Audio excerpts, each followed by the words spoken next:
All right, I've run out of patience. On to roost!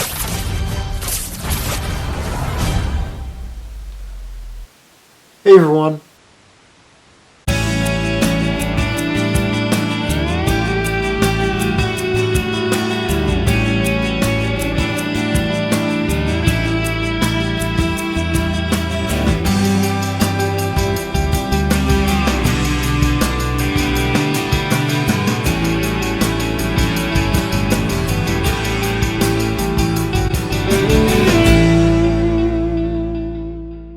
Sorry that this video was late, everyone. I was busy with my college finals and needed to put this on hold until all that stuff was done.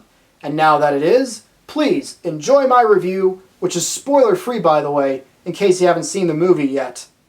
Captain America Civil War is the movie that kicks off Phase 3 of Marvel's big grand cinematic universe and is directed by Anthony and Joe Russo, who also directed the second Captain America movie, The Winter Soldier.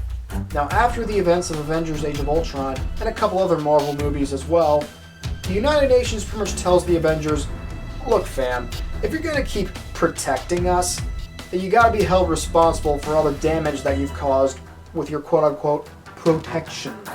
And it's from there that they create what is known as the Sokovia Accords. The idea behind the Accords is that if the Avengers sign them, then they can fight evil only when the government allows them to.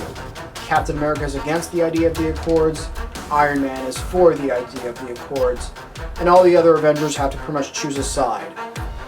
This also has to do with Captain America's old friend, Bucky Barnes. Bucky was framed for a crime that he didn't commit, and they have to bring him in.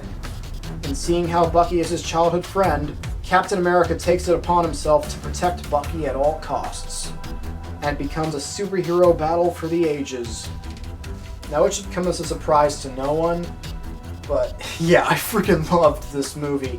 It's quickly becoming one of my all-time favorite superhero movies, and this movie has a lot going on. There are a lot of different characters and story points and all that, and you really need to have seen all the other Marvel movies to understand what's going on here. And you'd think with all of that said, the movie would just pretty much, fall apart with all of that stuff going on, but think of it as like a giant puzzle, and each character and storyline is like a piece of that puzzle, and each piece fits together perfectly. First off, the action in this movie is great. You really feel every hit that these characters throw at each other, and that airport scene that they keep showing in all the trailers and TV spots, it might just be the best action sequence in a comic book movie of all time. Like, it is that good. On the outside, this looks a lot more like an Avengers movie, but it is absolutely 100% a Captain America movie. And a lot of that stems from the ideals of what it means to be a hero and making sacrifices, and especially from the relationship between Cap and Bucky, and how Cap will pretty much do anything to keep his best friend safe despite all these accusations that's being thrown at him, and the fact that he pretty much thinks of Bucky as like his brother. In fact, that's another thing.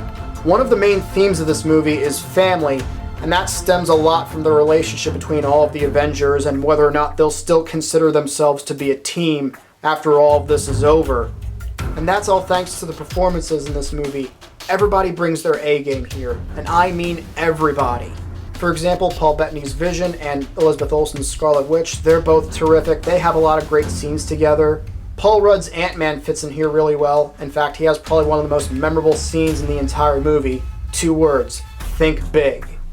Chadwick Boseman, of course, makes his first appearance as Black Panther here, and he really steals the show in a lot of scenes that he's in. And they give you just the right amount of backstory with him. That way you can get fully invested in his character. I cannot wait to see what they're going to do for his own movie when it comes out next year. It's actually going to be directed by the same guy that made Creed, so that'll be cool. And then, of course, there's Tom Holland as Spider-Man. And sweet mama Ice-T, he is easily the best version of Spider-Man that we've ever gotten.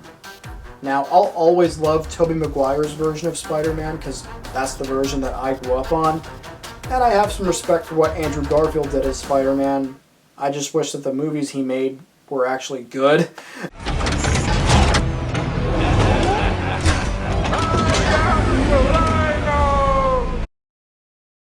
Lame. Tom Holland's version of Spider-Man might just be the best one yet. He really strikes that balance of the shy, awkward teen kid and the wisecracking superhero that we all know and love. Now, he's not in the movie for that long, but when he is, he's an instant scene stealer, and you can bet your bottom dollar that I'm pretty much first in line to see his solo movie, Spider-Man Homecoming, in 2017.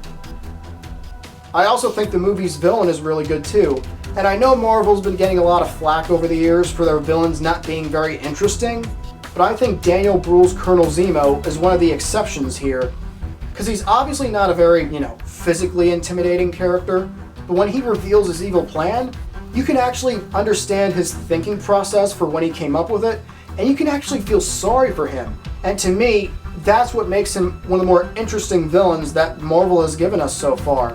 Right up there with Tom Hiddleston's Loki, Vincent D'Onofrio's Kingpin from Daredevil, and David Tennant's Kilgrave from Jessica Jones. So just to wrap things up, Captain America Civil War is easily one of Marvel Studios' best, perfectly blending great action scenes, great performances, great dramatic moments, great funny moments, and it's everything that you could want from a summer blockbuster and from a great comic book movie. And if for nothing else, see it because of Chadwick Boseman as Black Panther, and obviously Tom Holland as Spider-Man. Congratulations, Tom. I knew you could do it. In a way, you kind of look like a skinnier version of me. But then again, that's just from my viewpoint. So if you ever need a stunt double, Tom, then I'm your guy. So what did you think of Captain America Civil War? Did you like it? Did you not like it? Do you think Tom Holland looks like a skinnier version of me?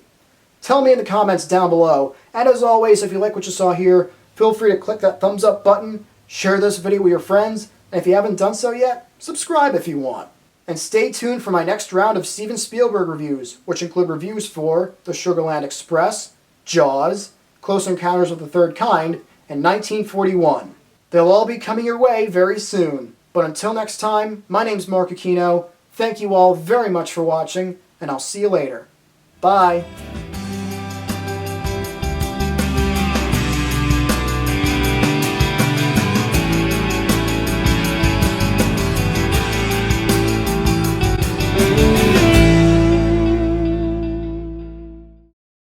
Subscribe!